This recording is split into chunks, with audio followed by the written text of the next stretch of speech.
Okej. Witamy wszystkich ponownie. Witam Cię serdecznie, Sylwio, po raz kolejny na naszych rozważaniach o Dzień na dobry, naszych dzień dobry. rozważaniach o Medjugorje. Żeśmy troszeczkę wstępu takiego historycznego mieli ostatnim razem, bo zrobiłaś wspaniale ten wstęp historyczny ostatnim razem, a dzisiaj czas, żebyśmy przeszli do tych wizjonerów, którzy też są ciekawymi osobistościami, tak bym to powiedział. Tak, tak, tylko A czekaj sekundę, bo ja nie włączyłem. jeszcze A dobrze, nie, włączyłem nagrywanie, lecimy. my o Dobrze tym jest. wspominaliśmy, że Mhm. się nagadała. Dobrze, Jest, dobrze.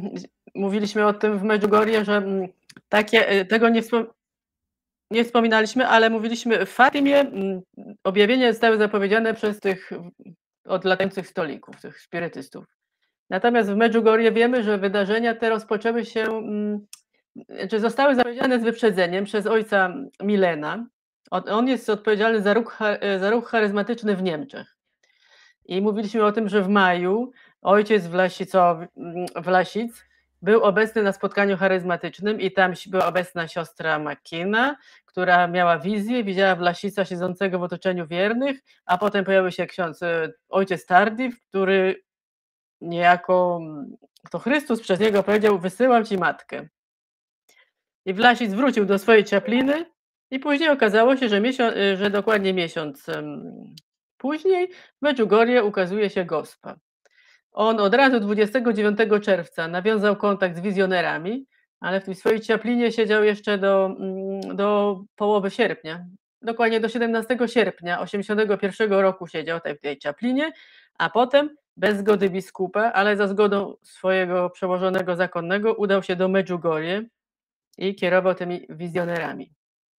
Problem z tym jest taki, że sami propagandyści Medjugorja podkreślają znaczenie dziwnych proroctw, jakie tam są ogłaszane. I jest taki ojciec Laurentyn, który jest apostołem wielkim Medjugorje, który mówił o wcześniej ustalonej harmonii między objawieniami a odnową charyzmatyczną. Żadna ze stron nigdy nie zaprzeczyła temu, że istnieje między nimi związek. I Matka Boża z Medjugorje w swoich orędziach nie przestała nigdy dyskretnie aprobować odnowy charyzmatycznej, jej doktryny, praktyk i oczywiście liderów. Franciszkanie, którzy kolejno przewodzili parafii, pielgrzymkom i wizjonerom, też byli związani z ruchem charyzmatycznym. Zowko, proboszcz i Wlasic. Podobno im obojgu objawiła się ta Gospa. Również arcybiskup ówczesny Franić, których on był zwolennikiem wielkim ruchów charyzmatycznych. Najbardziej gorliwi propagandyści Medjugorja też byli charyzmatykami. To jest taki silny związek tych objawień z ruchem charyzmatycznym, że tego się po prostu nie da ignorować. To trzeba się na tym skupić. W Polsce zwolennikami medjugorskich objawień jest chyba taka gazeta Znak Pokoju. Jej redaktorem jest Stanisław Kania, ksiądz, zakonnik znaczy się, oraz Echo Maryi Królowej Pokoju, wydawane przez osobę prywatną, ale chyba największym propagatorem jest, albo przynajmniej było kiedyś, Radio Maryja. Na pewno byli pierwszymi propagatorami Medjugorje. I jest jeszcze taki miesięcznik List. Mówiliśmy o tym, że u podstaw tego konfliktu, u podstaw objawień Medjugorje leży konflikt między franciszkanami a księżmi diecezjalnymi. Ale gdyby twierdzić, że jest to podstawa do uznania tych objawień za negatywne, to byłaby zbyt trywialna. To jest zbyt trywialny powód.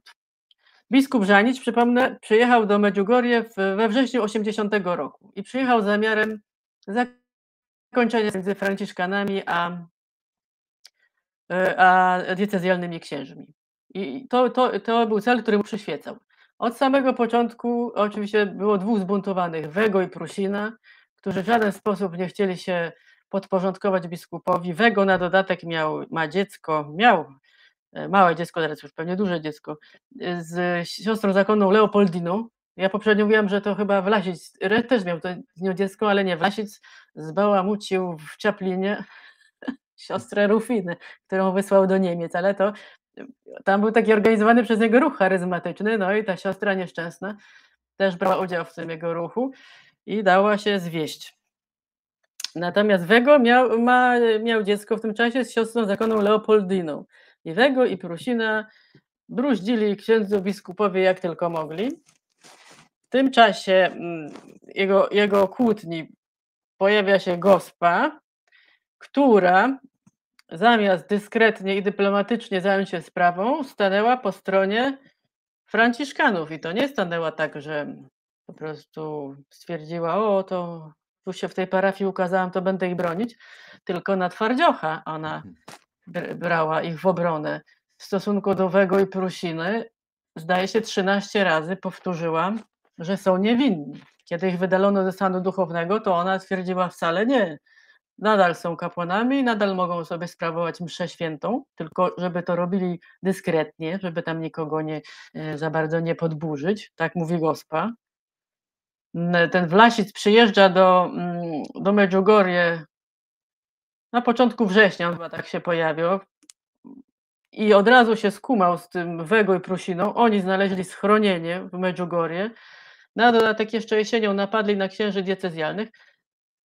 Tam było zamieszanie, a w tym całym zamieszaniu Gospa staje po stronie, no po czyjej stronie? Po stronie tych zakonników. I teraz pytanie jest takie, czy ta Gospa rzeczywiście mówiła to, co mówiła, czy po prostu ci franciszkanie, Vlasic i cała reszta, oni przejęli władzę nad wizjonerami i Gospa mówiła to, co mówiła, prawda? Bo biskup Żanicz na początku, w lipcu, kiedy rozmawiał z wizjonerami, wydał pozytywną opinię o tych objawieniach. Nie za bardzo się, no jakoś tak pominął ten fakt, że tam Mirjana go okłamała, ale zapamiętał to. Ale już w sierpniu, 16 sierpnia, on sam zapytał, czy chodzi o subiektywne doświadczenie dzieci, czy o coś nadnaturalnego.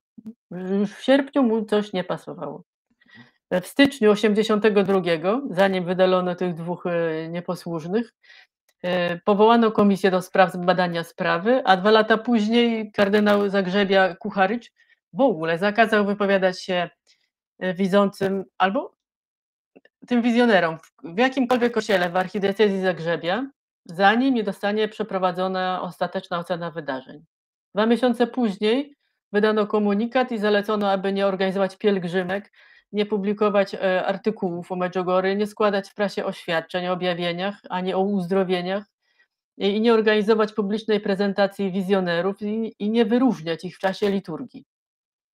A w październiku 1984 roku komisja ogłosiła drugi komunikat, gdzie stwierdzono, że w orędziach z Medjugorja zauważa się trudności o charakterze dyscyplinarnym i teologicznym.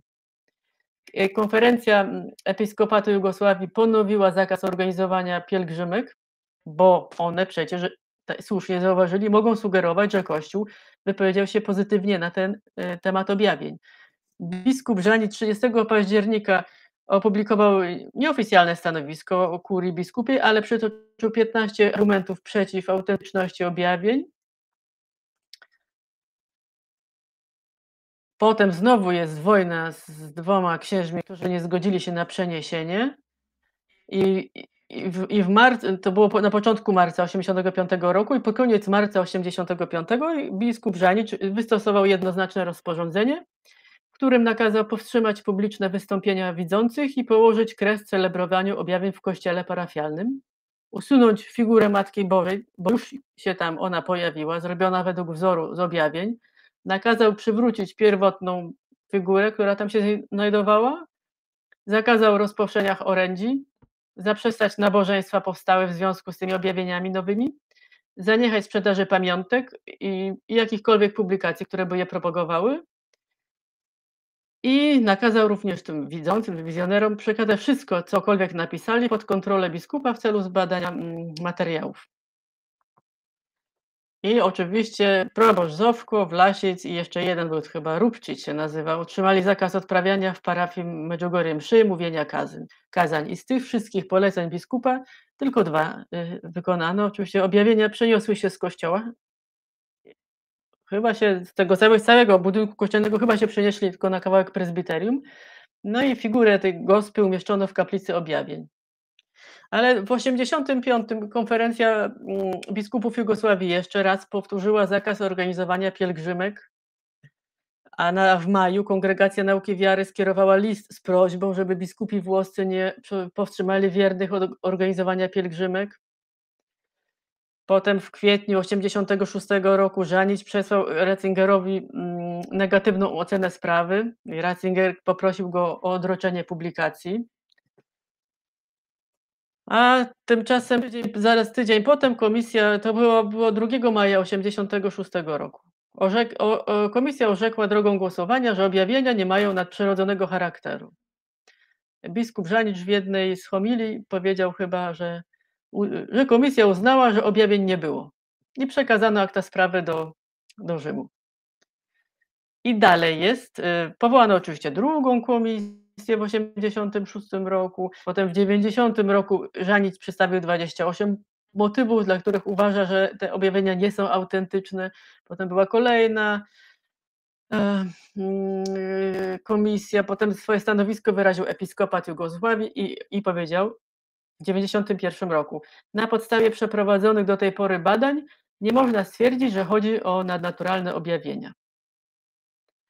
Oczywiście to wszystko co do tej pory. To są wszystko władze lokalne, które mają bezpośredni kontakt z tymi objawieniami. Potem w Jugosławii wybuchła wojna w 91.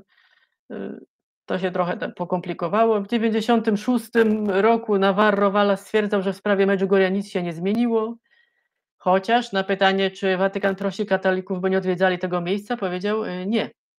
Ale za to miejscowy biskup Perić, który zastąpił Żanicza i który w sprawie objawień był bardziej kategoryczny niż Żanicz, w 97 roku powiedział, chyba w październiku, w ogóle wydał absolutnie negatywny komunikat na temat tych objawień.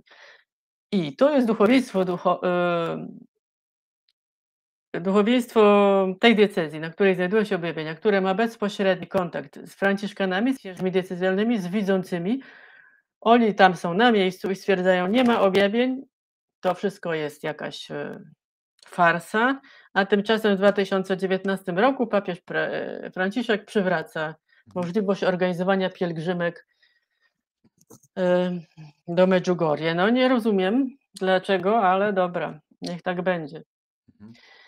Jeśli chodzi o ten wejdę ci w zwykle słowo, mówi się, Sylwia, ale gdybym ja starał się zrozumieć posunięcia Franciszka, no to wiesz, no to naprawdę jest to ciężka sprawa, bo i dla mnie jest w wielu przypadkach ciężkie do zrozumienia jego posunięcia, zwłaszcza, że on ostatnio półoficjalnie zrezygnował w ogóle z tego, żeby go nazywać papieżem, tak? On się nigdy nie tytułuje papieżem, tylko on się tytułuje biskupem Rzymu. No nie zmienia to postaci rzeczy, że on jest biskupem Rzymu, ale papież był papieżem.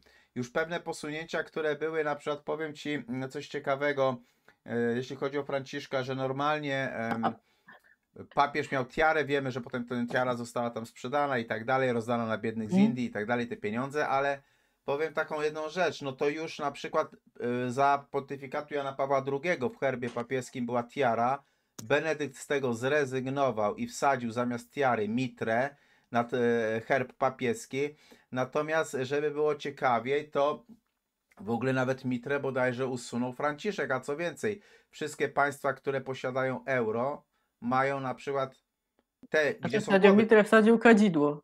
Tak, ale te państwa, które mają euro i mają władców, czyli na przykład Holandia, Belgia, Hiszpania, mają na jednej stronie głowę władcy, tak?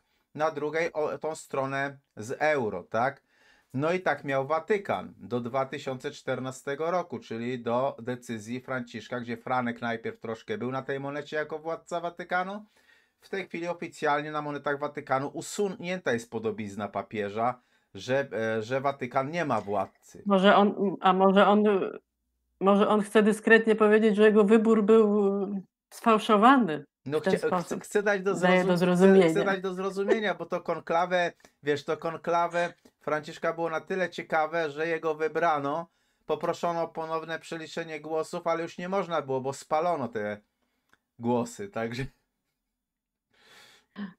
Tak jak w przypadku kardynała Siri, tam też tak było. No. Wybraliśmy papieża, a w sumie nie wybraliśmy. I nasz Franciszek na dodatek nazwał Matkę Bożą z Medjugorje telegrafistką. No i w sumie ma rację. Ale wracając do tematu. Mówi się, że jednym z powodów negatywnego nastawienia władz kościelnych był właśnie ten konflikt. To nie jest, to jest to jest uproszczenie. Ci wizjonerzy wydaje się, że ta gospa pojawiła się w Medjugorje tylko po to, żeby nie przekazała orędzia dla świata, nie przekazała orędzia dla wizjonerów, dla parafii, dla franciszkanów, dla nikogo, tylko zajęła się konfliktem. I tak, jeden z widzących, Iwan, 18 czerwca 1983 roku do biskupa Żanicza wysłał list, w którym jakoby Matka Boża w czasie objawienia napisała tak: powiedz ojcu biskupowi, że proszę go o jak najszybsze uznanie wydarzeń w parafii w Medjugorje. Przesyła mu przedostatnie ostrzeżenie. Jeżeli się nie nawróci i nie poprawi, to dosięgnie go mój sąd, jak również sąd mego syna. Jeżeli nie wprowadzi w czyn tego, co mu przekazuje, to zechciej mu powiedzieć, że nie znalazł drogi mego syna Jezusa. I biskup tam był na widelcu tej gospy. To jeszcze nic. To, że nazywano go komunistą albo że spiskuje z komunistami, to nawet Kongregacja Nauki Wiary, z tego co pamiętam, odrzuciła jego negatywną opinię, bo twierdzili, że na początku wydał pozytywną opinię na temat objawień, a ta negatywna to na pewno dlatego, że wystraszył się komunistów, którym nie podobało się to nagłe ożywienie religijne i on z obawy przed reperkusjami wydał negatywną opinię, co jest oczywiście nieprawda. Tych konfliktów było jeszcze więcej, tego wtrącania się gospy. No w poprzednim odcinku mówiliśmy o tym, jak ona zabierała głos, ale ona również broniła tych franciszkanów, którzy okazywali jawne nieposłuszeństwo. Wego i Prusina, tak jak już mówiliśmy, chyba z 13 razy powiedziała, że są niewinni, a to biskup jest winien całemu zamieszaniu. A kiedy biskup kolejny raz wydał nakaz przeniesienia następcy Wlasicza, to był Barbarić, on się nazywa Sławko Barbarić, jego pomnik stoi w Medjugorje. Mamy go na zdjęciu, zaraz można go pokazać. To jak wydał już kolejny raz biskup nakaz przeniesienia tego nieszczęsnego Sławko, to Matka Boża miała powiedzieć, że na przykład życzę sobie, żeby Sławko tutaj pozostał. No i koniec. A kiedy Sławko umarł, to Matka Boża z Medjugorje miała oświadczyć, że Sławko właśnie narodził się w niebie, jest już w niebie. Razem z nią i koniec. Jest święty po prostu. Mamy pomnik, mamy Już sekundkę, tego Sławko sprawdzam. na pomniku, na zdjęciu? Mam zdjęcie jedno, jak oni się modlą, ale teraz nie wiem na którym zdjęciu.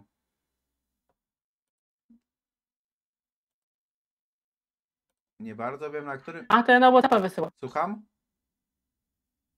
Taki pomnik stoi w Medjugorje, to jest Taki właśnie pomnik, jest. Tak. stoi pomnik w Medjugorje, to jest właśnie pomnik Taki gdzieś tam za plecami. Oni się tego- modlą, a za plecami jest pomnik, tak? tego Sławko. Barbaricze. Zaraz tak, pokażę, tak. nie wiem, czy to o to chodzi. Wygooglować, jeśli go nie mamy. Sławko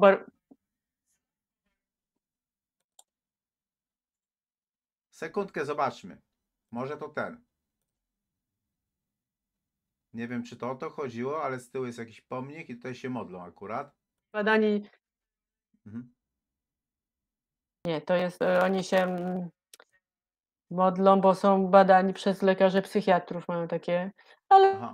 ten pomnik, każdy sobie może znaleźć ten pomnik. Mhm. To też jest zbuntowany, był zakonnie, chyba 2 razy mu biskup wydawał zakaz sprawowania chyba spowiedzi Mhm. z powodu swojego nieposłuszeństwa. No, wpisuje się w ten sam schemat. To byli przywódcy duchowi tych wizjonerów, ale sami wizjonerzy wcale nie są lepsi. Oni jeżdżą po świecie, głoszą orędzia, niby uzdrowiają, żyją w dostatku, a właściwie żyją w przepychu, mają wille, hotele, luksusowe auta. Do tego są popularni, uwielbiani niemal jak celebryci, wszędzie jest ich pełno, wszędzie pełno ich zdjęć, historii ich życia, wywiadów, to można znaleźć w gazetach, w internecie, na YouTubie jest mnóstwo filmów, najwięcej z Mirjaną. Wielu blogerów pisze o ich wzniosłej misji i oni zachowują się jak gwiazdy, a jednocześnie twierdzą, że są bożymi wybrańcami. I tak jak już wspomniałam, ojca Laurentina René, który jest takim wielkim orędownikiem objawień, on już w 1991 roku zauważył dyskretnie o duchowym ryzyku, albo duchowych ryzykach nawet, z którymi wizjonerzy musieli zmierzyć się w czasie tych wszystkich lat, kiedy pokazuje im się cały czas Gospa. I stwierdził na przykład, że Maria Dragiczewicz ona przeszła z najuboższej rodziny chyba, no można powiedzieć, że z najuboższej rodziny wśród wszystkich widzących, doszła do stanu bogactwa niesamowitego, który zaprowadził ją do zupełnie innej kultury życia i łatwego i błyskotliwego życia. Mhm. W 2014 Ja roku Marię komisja mogę śledcza... pokazać, bo Marię mam akurat, nie? Zaraz będziemy więcej o niej mówić. Na warsztat ją weźmiemy zaraz. Bo jest to ziółko. A komisja śledcza z Medjugorje w 2014 roku, to taka pobłażliwa komisja, napisała, że Międzynarodowa Komisja to, co była w stanie ustalić w odniesieniu do oskarżeń o takie niemożliwe dążenie do zysku, to fakt, że świadkowie nadprzyrodzonego znaku, skierowanego pierwotnie do nich, rzeczywiście obecnie mają związek niejednoznaczny, a w pewnych aspektach podejrzany, związany z pieniędzmi. Co ogólnie można nazwać troską o własny dobrobyt. No, tak w 2014 roku. Zdaje się, że w 2014 tak mnie się pochodzi po głowie, tak stwierdzono. I mamy tych wizjonerów 6. Dzisiaj nie będziemy mówić, jak to wyglądały objawienia, tylko wspomnę, że najpierw były to 2 dziewczynki, które zobaczyły postać Gospy. I one się wystraszyły, wróciły, poszły po 3, bo one tam poszły palić papierosa, ale potem zawołały 3, Milkę, żeby zagonić owce. Jednocześnie dołączyła się do nich Iwanka i potem 2 chłopaków, którzy kradli jabłka, tak samo jak Taka w ekipa, Garabanda. nie? Taka ekipa. Jedni pali papierosy i jeden z takich autorów, który piszących o Medjugorje pisał, że palili papieroski i słuchali radyjka, co mnie tak rozśmieszyło. Ale ci, co kradli jabłka, to 2 Iwanów Trochę było. jak hipisi, powiem ci. No, a to takie środowisko było właśnie. Oni byli ładnie ubrani, tak modnie. No taka młodzież kolorowa. I to było 6 osób, które widziało tę gospę 24, a 25 znowu było 6, z tym, że 2 wypadł Iwan i Milka, a na ich miejsce wszedł Jakow i Mirjana. Mhm. Maria weszła, Pawlowicz. I ta 6 już została do końca. Za to ta 2, która się pojawiła najpierw, pierwszy raz 24 czerwca widziała gospę, ale już potem nigdy więcej jej nie widzieli. Odkręcam się, coś dziwne. I teraz Wicka się nazywała dziwnie ta dziewczyna. Wicka Iwankowicz. To ją przygotuję. To jest ta z tymi długimi czarnymi włosami, mówisz, Tak, tak? to jest Wicka, Iwan i Maria Pawlowicz. Oni mają objawienia codziennie. Mhm. Już Jest sekundka. już pokazane. Pokażę ją może. No. To jest ta właśnie z tymi czarnymi włosami długimi, ta taka dosyć, bym powiedział, elegancka dziewczyna. W ogóle tak na marginesie to zaraz Sylwia pewnie powie, bo ona dosyć ciekawe objawienia miała, szczerze mówiąc. To jest ta z prawej strony. Nie, to była ta z prawej strony, ta w białej bluzce, to była To była ta w białej bluzce, tak? Dobra, lecimy, to jeszcze ci pokażę raz, żeby nie było. To jest ta w białej bluzce, czyli to jest ta Wicka.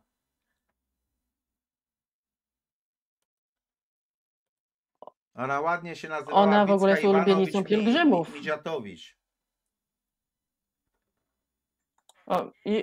Obecnie jest ulubienicą pielgrzymów. Mhm. Wicka. Według biskupa Żanicza ona była taką główną, bo miała 17 prawie lat, prawda? No to była taką główną, jak on to powiedział, główną wizjonerką, no powiedzmy, żeby jej nie obrażać. Ona się urodziła oni wszyscy pochodzili z wiosek, z parafii Medjugorje, z wyjątkiem Dragicević Mirjany, która pochodziła z Sarajewa. Więc Wicka urodziła się w 1964 roku we wsi Bijakowici i ma codzienne objawienia, mieszka tam w okolicy. I wyszła za mąż, ma dzieci oczywiście. Ale co biskupowi Żanicowi na przykład się nie podobało, biskup, jak już mówiłam, w pewnym momencie wezwał do tego, żeby widzący, jeśli pisali jakiekolwiek kroniki, jakiekolwiek pamiętniki, wspomnienia, żeby przekazali wszystko komisji do biskupiej, po to, żeby ona mogła to zbadać. A Wicka no raz mówiła, że pisze pamiętniki, raz, że nie pisze pamiętniki, kronikę taką codzienną. Dziwnie się kręciła, ale chodzi o to, że ona stwierdziła, że duże fragmenty tej kroniki, którą pisze, schowała dla siebie i nie przekazała komisji biskupiej.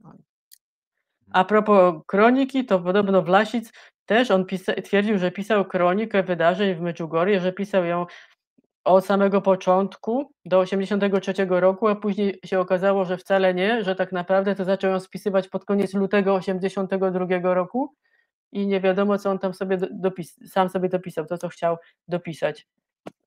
Ten drugi, jego następca Sławko, za to jakby autoryzował każde wypowiedź gospy. Oni mówili mu, co ona powiedziała, a on najpierw wysłuchiwał, czy to się nadaje do opublikowania, a potem publikowano. Ale Iwanka, Wicka, jak oni się wszyscy nazywają, więc Wicka powiedziała, wszystkie ich wypowiedzi były nagrywane na kasety na szczęście, więc można je odsłuchiwać i notować. Ona powiedziała, że objawienia zakończą się po 3 kolejnych wizytach i wtedy to wychodziło na to, że skończą się 3 lipca. Kiedy one się nie zakończyły, skonfrontowano ją z tą wypowiedzią i ona stwierdziła, że nigdy czegoś takiego nie powiedziała. No to przedstawiono jej dowód w postaci nagrania, a Wicka stwierdziła, no nie pamiętam, ale jeśli to zostało nagrane, no to chyba powiedzieliśmy coś tak szalonego. I to jest cała Wicka. Na dodatek ona twierdzi, to jest ciekawe, jest taka książka 1000 spotkań z Najświętszą Maryją Panną w Medjugorje. Jest to chorwacki ksiądz Janko Bubalo ją napisał. Tam są wywiady z Wicką przeprowadzone i w tej książce napisano jest, że Matka Boża spędziła 825 dni opowiadając Wicce historię swojego życia. I teraz mamy 21-letnią Wickę, która, nie wiem, już prawie 4 lata otrzymuje codziennie osobiste nauki o życiu Najświętszej Maryi Panny. A tymczasem w tej książce jest rozmowa Wicki, w której Matka Boża ta gospa miała się okazać w dniu zwiastowania i to było wielkie święto. I Wicka mówi, a Matka Boża powiedziała mi coś o tym dniu, ale ja nie pamiętam co. I ksiądz, ten Bubalo mówi, nie jest, co? Co nie jest dla ciebie jasne? Nie wiesz, co jest upamiętniane w tym dniu? I Wicka wtedy już wiadomo było, powiedziała, o nie, no nie, jest i nie jest, jest, nie jest i tak jakby nie zaczepiaj mnie, bo nie jestem dobrze przygotowana. Taki sens tej jej wypowiedzi było. I jest taki Jones, taki profesor Jones, taki medjugorjożerca i wielki krytyk, który mówi, że to jest największa kpina objawieniowa w historii Kościoła katolickiego to są właśnie objawienia w Medjugorje. I on stwierdza, że mamy tutaj 21-letnią młodą kobietę, która, jak już wcześniej mówiłam, od 3 lat ponad otrzymuje nauki o życiu Marii Panny i która nie jest w stanie wyjaśnić, czym jest zwiastowanie, mimo że rzekomo medytuje za każdym razem, kiedy odmawia radosne tajemnice różańca, musi medytować nad zwiastowaniem. I Wicka nie wie, czym jest zwiastowanie. A w zasadzie wiem i nie wiem. Na dodatek cały czas twierdzi się, że ci z Medjugorje wchodzą w ekstazę podczas objawień. Wiadomo, że w Garabandal tak było. Jeśli chodzi o Fatimę, to tam akurat jest tylko jedno wspomnienie o tym, że dzieci weszły w ekstazę. Był to dziennikarz Almeida wysłany w lipcu do Fatimy i on tam przy okazji to jest z Gazety Antyklerykalnej super, więc można uznać, że jego oświadczenie jest prawdopodobne, ale on jako jedyny wspominał o tym, że dzieci wpadły w ekstazę. Więcej o ekstazach w Fatimie nie było mowy. Natomiast tu w Medjugorje wszyscy widzący są w ekstazie podczas objawień. I tak się stało, że 14 stycznia 85 roku, i to nagranie jest na YouTubie, rzekomo widzący znajdowali się w tym stanie ekstatycznym. Wtedy jeden z Francuzów, Jean-Louis Martin, podszedł do Wicki i zrobić gest, tak jakby chciał ją uderzyć 2 palcami w oko i ona odskoczyła instynktownie. Została natychmiast przez ojca Wego zabrana do pokoju, a chwilę później wróciła już opanowana i jak ona to tłumaczyła, bo to by znaczyło, że ona wcale w ekstazie żadnej nie była. Ona to tłumaczyła w ten sposób, że obserwowała Najświętszą Marię Pannę i dzieciątko Jezus wyglądało tak, jakby wyślizgiwało się z jej ramion. I kiedy on, ten Jean-Louis, uderzył ją w oko, chciał ją uderzyć w oczy, to właśnie w tym momencie to dzieciątko Jezus wypadło. I ona w rzeczywistości chciała złapać to spadające dzieciątko Jezus. Ten cały incydent został sfilmowany, jest on do obejrzenia na YouTubie. Dość powiedzieć, że 2 tygodnie później zamknięto objawienia dla publiczności z zewnątrz. Nie było już tak, że wszyscy dookoła mogli stać obok tych widzących i obserwować, jak oni wpadają w ekstazy. W ogóle te linki, które mi podesłałaś odnośnie A, Medjugorje, to są te linki to są do tej drugiej agentki. no do tej drugiej to ja to wezmę, zamieszczę pod filmem, także wiesz, także Tak, wszyscy tak. mogą sobie Ale zerknąć te pod z filmem. Wicką też możemy, ja też znajdę i też podam link, że można było sobie obejrzeć, jak ona pięknie udawała ekstazę. Jest jeszcze jedna sprawa związana z Wicką.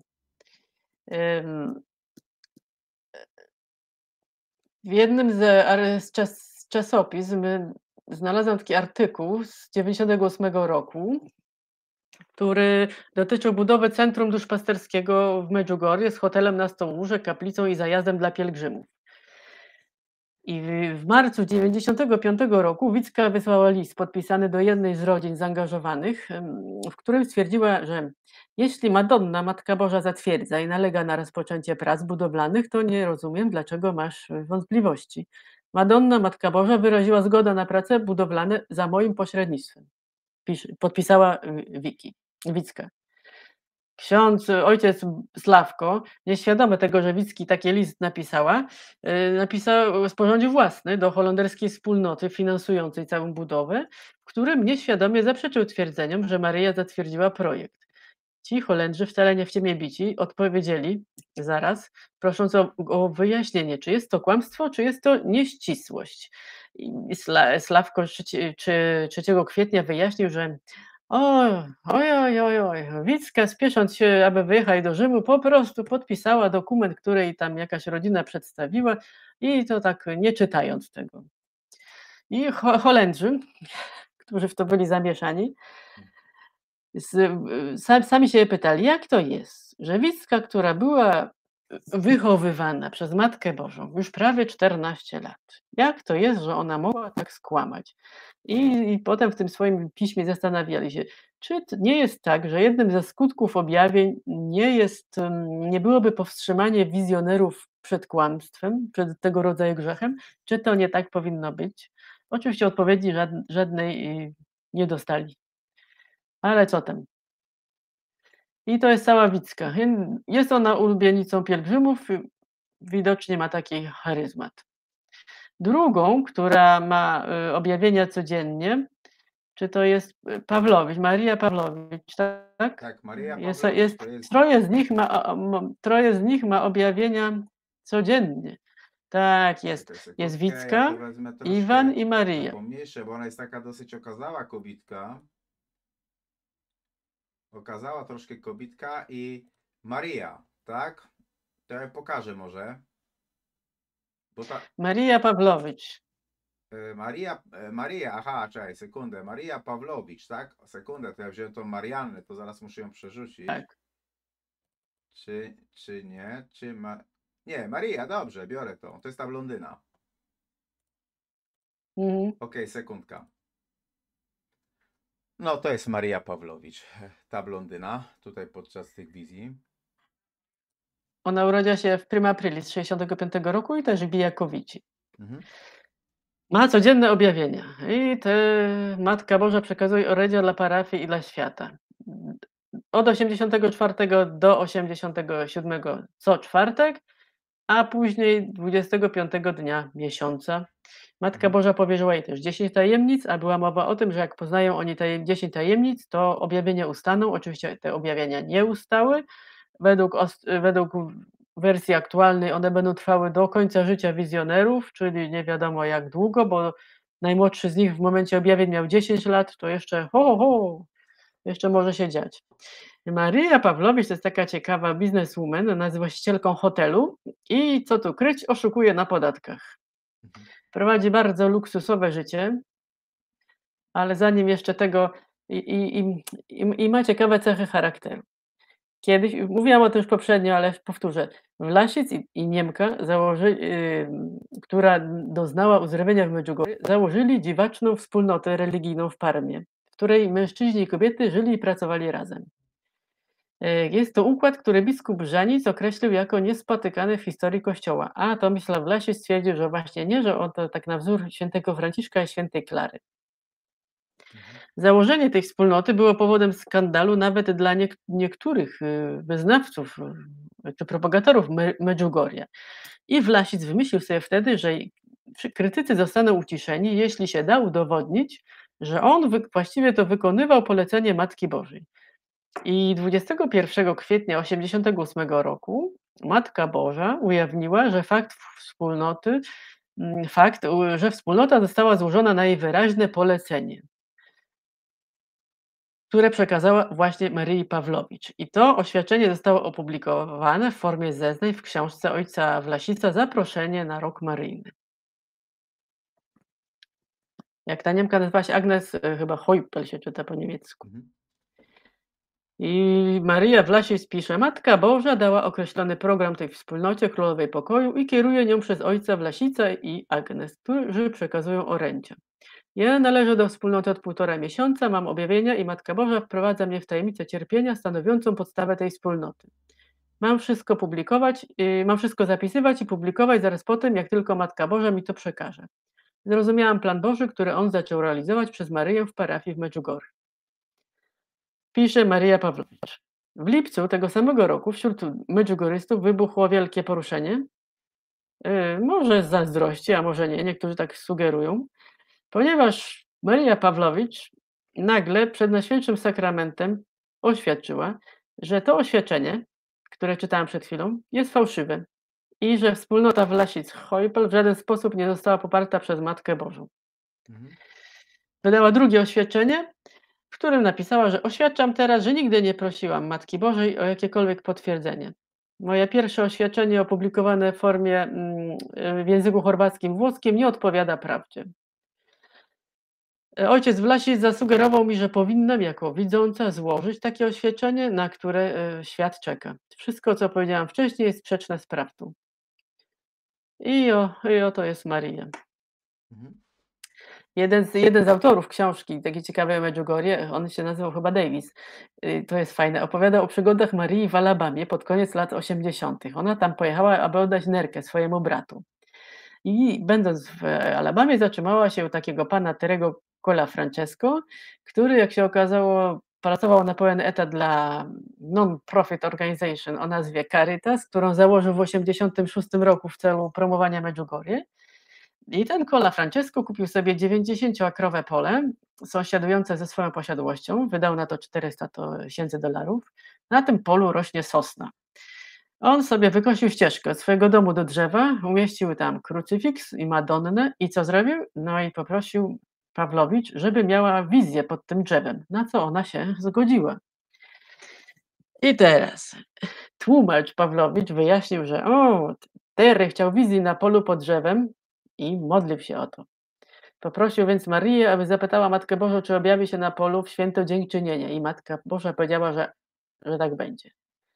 I potem złośliwie tłumacz, czyli Cyryl, mówił: Cola Francesco znalazł się w godnej pozazdroszczenia sytuacji, ponieważ mógł z wyprzedzeniem ogłosić datę, godzinę i miejsce wizji. Teraz to pole, puste pole za stodołą, odwiedza tysiące pielgrzymów ku wielkiej radości Biuro Turystyki i Podróży Alabamy oczywiście. Nawet Cola Francesco, zdaje się, że biuletyn Caritas w swoim biuletynie Caritasu, który tam wydaje, nazwał ją największą świętą w historii, opierając się na orędziu, w którym Matka Boska rzekomo powiedziała: nikt na świecie nie otrzymał łaski, jaką otrzymaliście wy, wasi bracia i siostry. To w podziękowaniu za to objawienie pod Sosną. Maria mieszka we Włoszech i trochę mieszka w Medjugorje. Ale coś ciekawego związanego z Marią. Otóż Maria, która spędza czas pomiędzy włoskim miastem Monza, gdzie mieszka swoim mężem Paolo Lunettim, i swoją wioską Bijakowicze, która jest częścią parafii Medjugorje, w 2010 roku założyła w Medjugorje stowarzyszenie Antares, którego celem było zebranie wśród wiernych, zwłaszcza z północnych Włoch, funduszy na budowę tzw. Centrum Duchowości o nazwie Magnificat. I to centrum miało zostać zbudowane na ziemi należącej do nich, w tej wioseczce Bijakowicze. Otwarto konto bankowe też o nazwie Stowarzyszenie Antares i w rzeczywistości, jak się okazało, to Centrum Duchowości, mamy chyba zdjęcie. Zdjęcie? To Centrum Duchowości to jest hotel z 54 pokojami, 2- lub 3-osobowymi oraz małe apartamenty, 120 łóżek, sala konferencyjna i kaplica, takie duże. Chodzi o ten dom wizjonerów? Magnificat, tam jest taki duży hotel. A, jest coś takiego. Sekundka, bo to jest dom wizjonerów, taki mi to dałaś, ale ja już biorę, idę, czekaj sekundę. Muszę to pomniejszyć, bo to jest dosyć duży obrazek.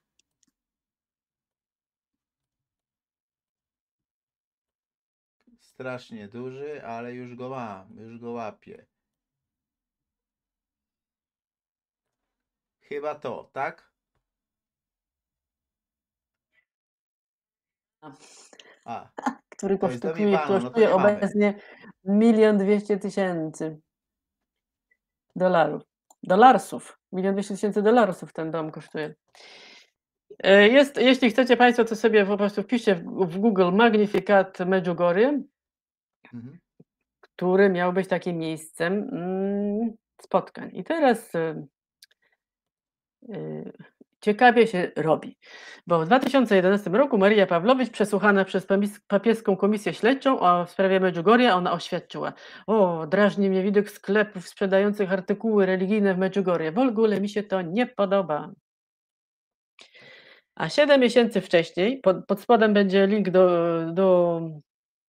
na YouTubie do takiego małego wideo, 7 miesięcy wcześniej w restauracji Campanola we Włoszech przedstawiono coś, co nazywało się kolacja charytatywna, która miała na celu zebranie pieniędzy od wiernych na budowę właśnie tego Centrum Magnificat. Tam można, jak się kliknie prostokonik, to będą napisy po angielsku, ale w 35 sekundzie osoba, która wprowadza, Marię Pawłowicz, mówi, że to wspaniałe uczucie być tu wieczorem na tej charytatywnej kolacji, na towarzyskim wieczorze, podczas którego zbierane są fundusze na budowę Centrum Modlitwy w Medjugorje, które powstało dzięki inspiracji samej Marii, nie wiadomo której Marii, czy Marii Pawłowicz, czy Matki Bożej. To centrum będzie gościć grupy modlitewne, rodziny, a nawet osoby indywidualne, które chcą spędzić tydzień, kilka dni, a nawet miesiąc w duchu razem z Matką Bożą. I potem w 2:24 wychodzi Maryja i mówi tak: przy swoim nakryciu znajdziesz kopertę. Dochód z kolacji przekazujemy na cele charytatywne, a następnie przeprowadzimy losowanie. Bardzo hojne losowanie z niespodziewaną pierwszą nagrodą. Następnie, kto chce, to może do koperty włożyć kolejną ofiarę dobrowolnie, z serca, bez żadnych zobowiązań. Jeśli chcesz złożyć ofiarę na rzecz centrum, możesz to zrobić. Ta Maria, która przed chwilą mówiła, że ją brzydzi sprzedawanie dewocjonaliów w Medjugorje. To oczywiście spowodowało, że diecezja Alessandrii w osobie biskupa Versaldiego wydała oświadczenie, że niektórzy wierni grupy wyznaniowe są zamieszane w takie działania, gdzie tym wizjonerom ofiaruje się datki. I nawet jeśli to jest przeznaczone na prywatne dzieła, ma jakiś zbożny cel, to radziliby tego unikać, bo to się źle kojarzy. Maria Pawłowicz oczywiście w tym swoim ośrodku Magnificat, niezwykle eleganckim, naprawdę jest wielki, wielki budynek. A, ten magnifikat znalazłem w Prześli międzyczasie. tak. A, Dobrze, dobrze, mów, ja zrobię kwestię tego magnifikatu. Za chwileczkę pokażemy. kto jej się dobrał do tej Marii Pawłowicz, to byli włoscy dziennikarze tak naprawdę. Jeden z nich w 2017 roku, Casadio, prowadził śledztwo prywatne i na filmie, który też tam będzie zamieszczony poniżej, jest on z ukrytej kamery, siedzi w tym, opuszcza Magnificat, ośrodek, chce płacić, pyta, czy można płacić kartą. Nie można płacić kartą, można płacić tylko gotówką, wyciąga 350 € i dostaje coś na wzór rachunku, co rachunkiem nie jest. W taki sposób się tam podchodzi do finansów, ale to nie tylko ta Maria Pawłowicz, bo tak naprawdę to chyba tam wszyscy. Z tego co wiem, to ostatnie badania mówiły o tym, że tylko 32% całego dochodu jest opodatkowanego, reszta to jest wszystko na czarno, że z problemem jest praca na czarno, unikanie podatków od wynagrodzeń i składek na ubezpieczenie społeczne. Większość ludzi pracuje nielegalnie. To i w Magnificat Jak tak się dzieje. nielegalnie? Wolontariusze. Tak właśnie powiedziała Maria, że u nich są przecież wolontariusze. Oni tam pracują, bo chcą mieć kontakt z pielgrzymami, a przy okazji uczą się włoskiego na przykład za No darmo. właśnie. Ja znalazłem ten magnifikat, to na sekundkę pokażemy.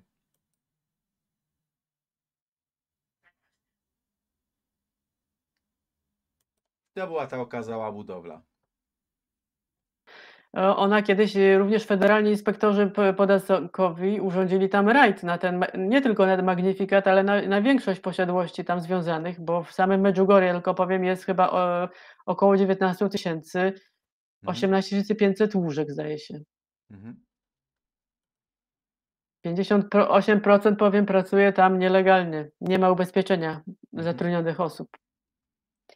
Więc 32. rocznicę objawień urządzono ten rajd na te wszystkie hotele, na te wszystkie pensjonaty i było wielkie zamieszanie. Dlaczego w 32. rocznicę? Bo Maria mówi, że to Maria Pawłowicz, której też się budynek dostał pod ostrzał finansowy, mówiła, przecież to nasi przyjaciele z całego świata, zwłaszcza z Włoch, gdzie też mamy taki budynek, tu przyjmujemy pielgrzymów, wszystko jest w porządku, tutaj tworzymy przestrzeń dla odnowy duchowej. I mamy oczywiście wolontariuszy, którzy pracują za darmo, uczą się włoskiego. A wtedy ci policjanci, inspektorzy, którzy zrobili sobie rozeznanie, zapytali jej męża, czy ma zezwolenie na pobyt tam w Chorwacji, a jego pozwolenie wygasło wtedy. Na co on powiedział, że oczywiście, przebywa tutaj legalnie, wszystkie papiery i to, co potrzebne do życia w Medjugorje ma zatwierdzone. To oczywiście jest bzdurą.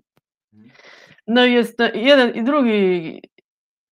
drugie ziółko, które ma widzenia Matki Bożej codziennie, to jest Iwan Dragiczewicz. Iwan? Też z tej samej. Iwan Dragiczewicz. Aha, okej, sekundkę, patrzymy. Iwana chyba nie mam, bo mam Iwankę, ale Iwana tutaj nie mam. A, mam Iwana. Mam. Jest Iwan. Sekundka, Iwan, tak?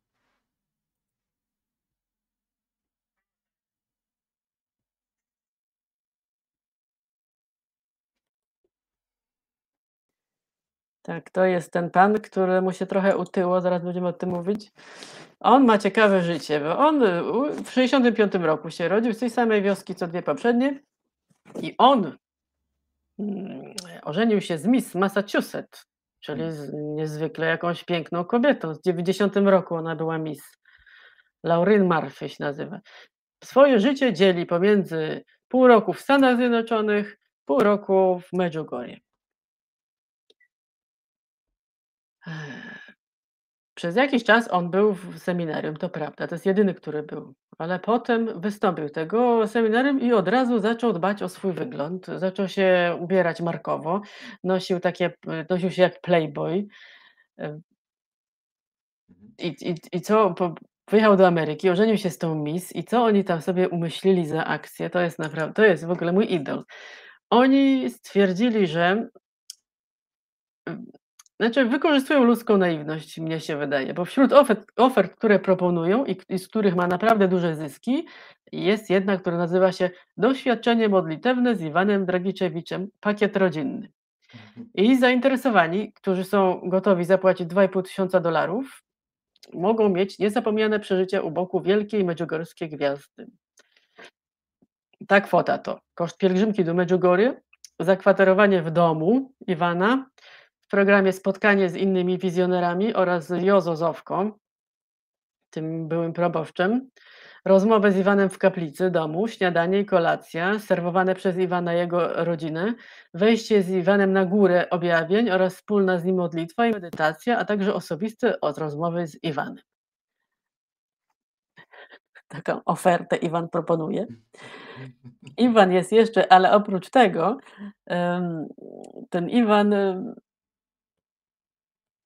może jeszcze tu zanim powiem, jakie są jego wątpliwości moralne, to ten dom, który wcześniej pokazywaliśmy, to jest właśnie jego dom, który Ja go obecnie właśnie zaraz wyceniono. podrzucę raz jeszcze, poczekaj, bo żeby nie było zapomniane, daj sekundkę mi, dobrze? Ja go przerzucę. To jest ten dom Iwana, dom wizjonerów, tak? To jest jego dom, jego prywatny.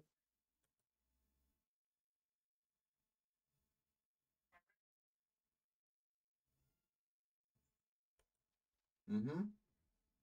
On najpierw w 2002 roku zaciągnął kredyt, który miał tam płacić $60,678 rocznie przez 14 lat, ale sprzedał rezydencję, na którą ten kredyt wziął, kupił nową w maju 2004 roku z dużym basenem, właśnie tę, którą widzieliśmy. Ona miała zostać spłacona w ciągu 6 miesięcy, została spłacona w roku. Pożyczka na ten dom. I tutaj mam raporty finansowe, które nikogo nie interesują, ale się przygotowałam do pisania o nim książki.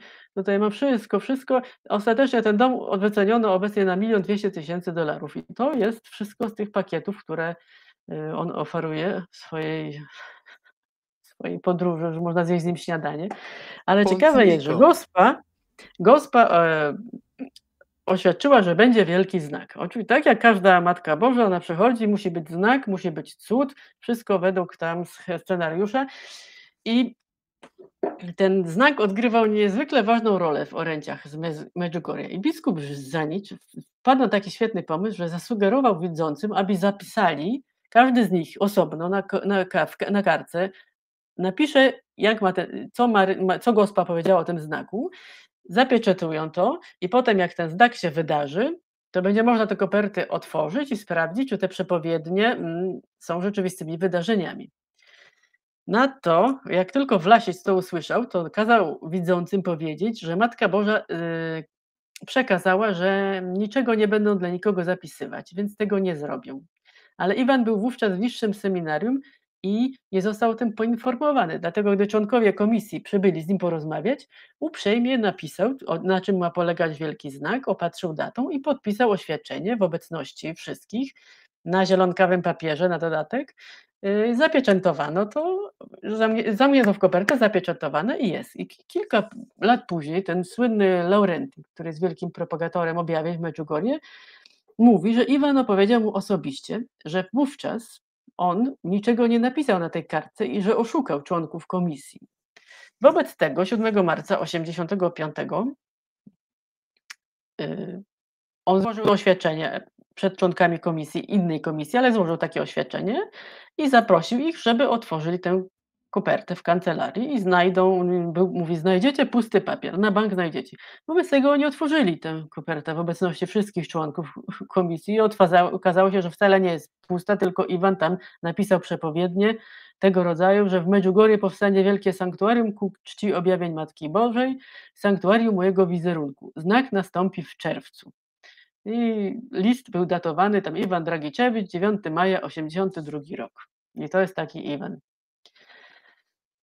I on twierdził również, że Matka Boża powiedziała mu, że zostanie księdzem, a jednak opuścił to seminarium. Jak się okazało, nie opuścił dlatego, że jakieś Matka Boża czy wewnętrzne przeczucie mu nakazywało, tylko dlatego, że się za bardzo nie uczył. Na dodatek ten Jones, medjugorjeżerca, profesor, chyba on jest z Indiany profesorem, z tym emerytowanym profesorem. On wydaje taką gazetę Culture Wars. Tam zauważył, że Iwan to obecnie waży znacznie więcej niż w 86 roku, co wskazuje na to, że albo nie przestrzega 3-dniowego postu o chlebie i wodzie, który zalecał reszcie świata, rzekomo na prośbę Matki Boskiej, albo że pilnie potrzebuje leków moczopędnych, aby załagodzić zatrzymanie wody. Co mi się podobało, bo jest złośliwe. To jest Iwan Dragiczewicz i potem mamy takich mniejszych wizjonerów, bez Jakow, który ma widzenia tylko raz w roku. Ale Jakuba to Boże ja nie mam Narodzenie. zdjęcia. Jakow Czolo, on miał 10 lat, kiedy zaczęły się objawienia. On był najmłodszy chyba w ogóle. Najmłodszy, tak. I teraz jest obiecane mu, że będzie miał tylko raz w roku Boże Narodzenie i on mieszka w Jakowici, tam mieszka, normalny jest, nie ma o nim żadnych jakichś takich wielkich wydarzeń. Potem jest Iwanka, która też mieszka w okolicach Medjugorje. Iwankę to akurat mam, to wezmę sobie 2 Iwanki, bo wezmę sobie tą, której się utyło troszeczkę i ty z tamtej epoki, nie? Ona będzie miała objawienie raz do roku, 25 czerwca. Tak jej zostało przepowiedziane. Sekundka, to jeszcze wezmę Iwankę, pokażemy, żeby A dobra, pokażemy ją tą, która była wtedy ta jeszcze młoda, bo teraz jej się zleksza troszkę przytyło, ale tu jest w tym poprzednim urodziwa. To jest właśnie ta Iwanka nasza. Tak, i ona ma teraz objawienie tylko raz do roku oczywiście i Matka Gospa wybrała sobie rocznicę objawień 25 czerwca, a wiemy, że objawiła się 24 czerwca. W ogóle o Gospie będziemy mówić w kolejnym odcinku, bo to jest jeden z duchownych wyższej rangi powiedział, że w Medjugorje wszystko jest ok, z wyjątkiem Matki Bożej, bo Matka Boża jest hardkorowa. I jest jeszcze jedna taka pani, Mariana Dragiczewicz. Już sekundka, Mirjana Dragiczewicz. Mamy taką blondaskę. Sekundkę, tylko wezmę ją powiększę troszkę, żeby była. No weźmy sobie ją tak, zróbmy. To jest nasza Mirjana. Mirjana też jest ciekawa. Ona się urodziła w 65 też i ona pochodzi z Sarajewa. Miała objawienia codziennie do 82, a potem dostała 10. tajemnicę. Oczywiście ten, kto miał mieć 10 tajemnic, miał w ogóle nie mieć objawień, no ale ma każdego roku, 18 marca. Od 87 każdego drugiego dnia miesiąca słyszę w sercu głos Matki i modli się z nią Matki Bożej za niewierzących. Okej, to jest gwiazda po prostu. Ona była w wiosce, z której pochodziła, była uważana za punkówę, chyba tak się mówi, pankówę, i miała powiązania z Sarajewem, bo ona pochodziła z Sarajewa, ale miała w tej okolicy Medjugorje, miała rodzinę. Podobno handlowała narkotykami. Nie wiem, ale to Jones zamieścił je w swojej książce Oszustwo Medjugorje. Profesor Ona prowadzi niezwykle świątobliwe życie, jak on zauważa. Jest link w internecie, może go tam też zalinkujemy. Umieszczono informacje z wesela córki wizjonerki. Otóż dla uświetnienia wesela, które odbywało się we wrześniu 20 roku, Marijana zaprosiła kontrowersyjną i niemoralną piosenkarkę, chorwacką gwiazdę muzyki pop, Maję Šupot. I oczywiście jest komentarz. Czyżby nie wiedziała, kogo zaprasza i z kim robi sobie zdjęcia? Trzeba mieć wielki tupet i ogromną duchową ślepotę, żeby nadal uważać się za wizjonerkę i prorokinię. Nie jest zbyt lubiana, ale to nie o to chodzi. Chodzi o to, że o której, no może najpierw zacznijmy chronologicznie. Ta Mariana, 30 czerwca proboszcz Zofko 81 roku, czyli jeszcze trwają objawienia te tradycyjne. I pyta Mirianę, jak długo one będą trwały. Miriana mówi, zapytałam ją, ile jeszcze dni będzie się nam objawiać i dokładnie ile jeszcze dni, mówi Miriana. Tak powiedziałam, ile jeszcze dni dokładnie będzie się objawiać. A gospa odpowiedziała, jeszcze 3 dni. Jeszcze 3 dni, to znaczy do piątku. Zatem orędzie miały zakończyć się 3 lipca, tak jak mówiła Wicka, ale trwają nadal. Potem Żanić, pamiętamy tę historię, który wezwał ich do siebie, oni mieli składać przysięgę, mówiłam o tym w poprzednim odcinku, na krzyż i mieli opowiedzieć, co widzieli, jak widzieli. I Miriana to była ta, która właśnie powiedziała, że oni szli z owcami, a potem ksiądz parafialny wyłączył nagranie i mówi, wcale nie, oni się tam palić papieroski i słuchać radyjka, jak mówił tam ten autor. I Mariana zasłoniła, biskup Żanić pisze, zasłoniła usta ręką i powiedziała, no tak, poszliśmy palić papierosy.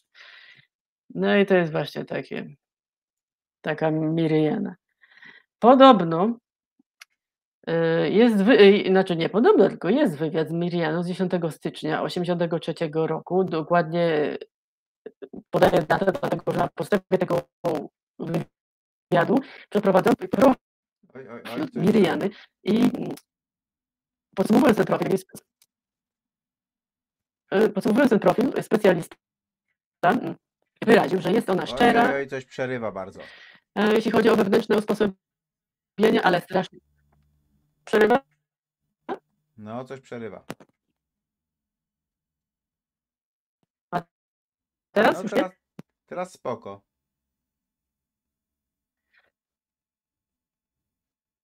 Więc ona cierpiała stroje depresyjne. W szkole w Sarajewie zachowała się dziwnie. Uważano ją za szaloną.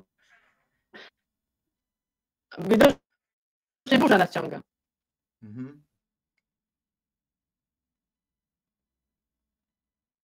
Może zrobimy tak, bo nie wiem, jeżeli burza ciąga, to się bierze akcja, załóżmy, ogólnie zrywa troszeczkę z internetem, nie? Tak, ja tutaj patrzę przez okno, czarne chmury nas ciągają. No i właśnie, bo trochę słychać, trochę nie słychać. Może zrobimy w ten sposób, że wiesz co, Sylwia, bo nie wiem, czy mnie dobrze słyszysz? Ja tak przerywany.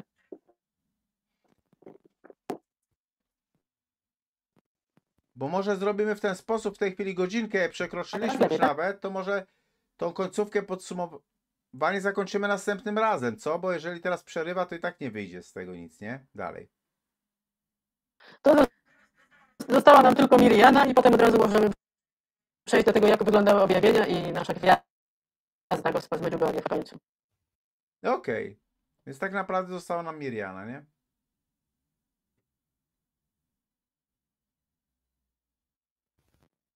To kończymy? W ten sposób? Chyba tak, bo nie ma sensu tak nagrywać No przy takim Także dźwięku. nie ma sensu nagrywać, jak to przerywa strasznie, nie wiem, to jest chyba efekt burzy czy coś. Ale mamy Mirianę, już większość mamy omówionych tematów, nie? Także myślę, że następnym razem będziemy tylko Miriana do opowiedzenia? Następnym razem będziemy mogli ewentualnie przejść do tych pierwszych wizji, no nie? W razie czego, co?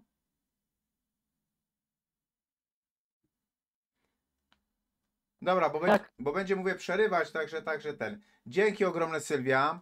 Dzięki ogromne, Sylwia, za poświęcony czas. No, pogoda nam troszeczkę przerwała to wystąpienie, ale powiem, że niesamowicie się spędza wieczór właśnie przy tych opowieściach. Niesamowicie się spędza wieczór przy tych opowieściach. Teraz jakbyś coś powiedziała teraz. No i szkoda, że nie mamy Mirian. A, no, cały czas coś przerywa, coś jest łącze. Jak słychać? Halo? Halo, mówi się. Ja cię słyszę, ale to jest takie, wiesz, pyk, pyk, pyk, pyk, pyk, nie? Tak przerywa, nie? Tak, ja też tak słyszę. No. To następnym razem dopowiemy Marianę, opowiemy, jak wyglądały objawienia i dlaczego gospa jest dziwną gospą. Ja teraz trochę się czuję jak w rejsie, dlatego że teraz Pan mówi o przyrodzie, no nie? to ja wytłumaczę, że następnym razem weźmiemy tą Miriannę, omówimy i przejdziemy do tych pierwszych objawień, no nie? Dzięki ogromne raz jeszcze, Sylwia, za poświęcony czas i pozdrawiamy.